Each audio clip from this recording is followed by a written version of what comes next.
మనం తీసుకునేటువంటి ఆహారపు అలవాట్లు, పాటించేటటువంటి జీవన విధానం, ఉదయం లేచింది మొదలు ఉరుకు పరుకుల జీవితం, ఎక్కువ మానసికమైనటువంటి స్ట్రెస్సు, వీటన్నిటి ఫలితంగా మనకు జీర్ణకోశ సంబంధించినటువంటి వ్యాధులు ఎక్కువగా వస్తున్నాయి. మనం ఇంతకుముందు ఎపిసోడ్లో కూడా మనం పైల్స్ గురించి తెలుసుకున్నాం. ఇప్పుడు ఫిస్టులా అంటే ఏమవుతుంది అంటే దాన్నే మనం భగంధరం లేదా లూటీ అని చెప్పడం జరుగుతుంది తెలుగులో.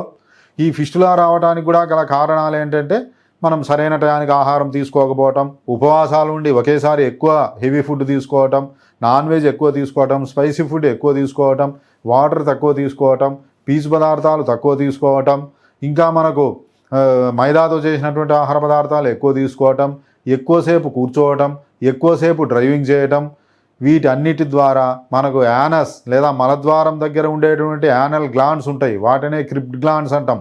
అక్కడ ఫస్ట్ ఇరిటేషన్ కలిగి ఒక చిన్న ఆబ్సెస్ లాగా కురుపులాగా ఏర్పడి కొద్ది రోజులకు పగిలి చీము రావటం, ఆ వాపు తగ్గిపోవటం, మళ్ళా కొద్ది రోజులకు చీము ఏర్పడటం, మళ్ళా పగలటం, వాపు తగ్గిపోవటం, ఇలా జరుగుతూ ఉంటుంది.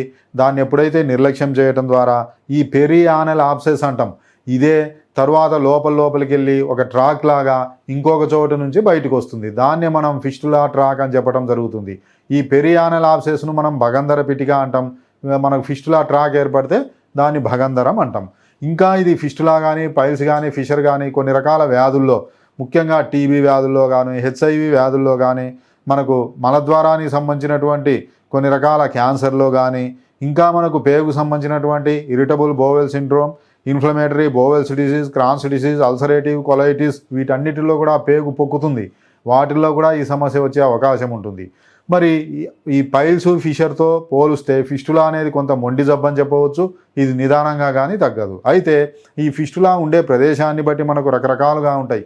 ఇంటర్ స్పింక్టరిక్ ఫిస్టులా అంటాం. అంటే మనకు రెండు స్పింక్టర్స్ ఉంటాయి, ఇంటర్నల్ స్పింక్టర్, ఎక్స్టర్నల్ స్పింక్టర్ అని. ఈ స్పింక్టర్స్ వల్ల యూజ్ ఏంటి అంటే మనకు మోషన్ వచ్చేటప్పుడు మనం కొద్దిసేపు ఆపుకోవాలంటే ఆపుకోగలం స్పింక్టర్స్. ఈ ఎక్స్టర్నల్ ఇంటర్నల్ స్పింక్టర్ మధ్యలో వస్తే దాన్ని ఇంటర్ స్పింక్టరిక్ ఫిస్టులా అంటాం. అదే మనకు ఇంటర్నల్ స్పింక్టర్ నుంచి ఎక్స్టర్నల్ స్పింక్టర్కు మధ్యలో క్రాస్ అవుతూ వస్తే దాన్ని ట్రాన్స్ స్పింక్టరిక్ ఫిస్టులా అని అంటాం. అలానే ఇంకా మనకు రకరకాల వచ్చే ప్రదేశాన్ని బట్టి మనకు సుప్రాస్పింక్టరిక్ ఫిస్టులా అని, మనం ఇంతకుముందు చెప్పినట్టు ట్రాన్స్పింక్టరిక్ అని, ఇవన్నీ కూడా మనకు ఆ ప్రదేశాన్ని బట్టి ఫిస్టులా రకాలు ఉంటాయి. ఆయుర్వేదంలో కూడా 5 రకాలుగా మనం చెప్పడం జరుగుతుంది. శతపౌనకం, ఊష్టగ్రీవం, పరిస్రావి, శంభుకావర్త, ఉన్మార్గి అని 5 రకాల ఫిస్టులాలు ఉంటాయి. శతపౌనక అంటే మల్టిపుల్ ట్రాక్స్ ఉంటాయి. మనకు ఫిస్టులా రంధ్రాలు, పైన పిరుదుల దగ్గర రంధ్రాలు చాలా ఉంటాయి. వీటి అన్నిటి నుంచి ఫౌంటైన్ లాగా చీము చిమ్ముతూ నురగతో కూడి వస్తుంది, నొప్పి ఎక్కువ ఉంటుంది. అదే మనకు ఊష్టగ్రీవ అంటే మనకు ఒంటె మెడలాగా ఇలా వంగి ఫిస్టులా వస్తుంది. దాంట్లో ముఖ్యంగా బ్లీడింగ్ ఎక్కువ ఉండటం, చీము రావటం, జ్వరం రావటం, ఇన్ఫ్లమేటరీ కండిషన్స్ ఎక్కువ ఉంటాయి. అదే పరిస్రావి అంటే మనకు చిక్కటి మ్యూకస్ అనేది వస్తుంది, దురద ఎక్కువ ఉంటుంది, నొప్పి ఎక్కువ ఉండదు, స్మెల్ ఎక్కువ ఉంటుంది, హెవీనెస్ ఎక్కువ ఉంటుంది, ఇవన్నీ కూడా ఉంటాయి. శంభూకావర్త అంటే మనం నత్తగుల్లాగా పైన ఒకే రంధ్రం ఉండి లోపల మల్టిపుల్ ట్రాక్స్ ఉంటాయి. అదే ఉన్మార్గి అంటే ఏదైనా సరే మనం ఫిస్టులా అనే దెబ్బ తాకటం వల్ల, పిరుదుల దగ్గర కానీ యానస్ దగ్గర ఏదైనా దెబ్బ తాకటం వల్ల ఒక పుండులాగా ఏర్పడి అదే మొత్తం చెడిపోయి అదే ఫిస్టులాగా ఏర్పడుతుంది. కాబట్టి ఈ లక్షణాల ఆధారంగా మనకు ట్రీట్మెంట్ వాతం వల్ల వస్తే ఒకటి, పిత్తం వల్ల వస్తే ఒకటి, కఫం వల్ల వస్తే ఇవన్నీ కూడా ఉంటాయి. అయితే మనకు ఇవి ఫస్ట్ మొట్టమొదటి దశలో అంటే దాదాపు 1 సెంటీమీటర్ కంటే తక్కువ ఉంటే ట్రాక్ అవి మెడిసిన్స్ ద్వారానే తగ్గుతుంది.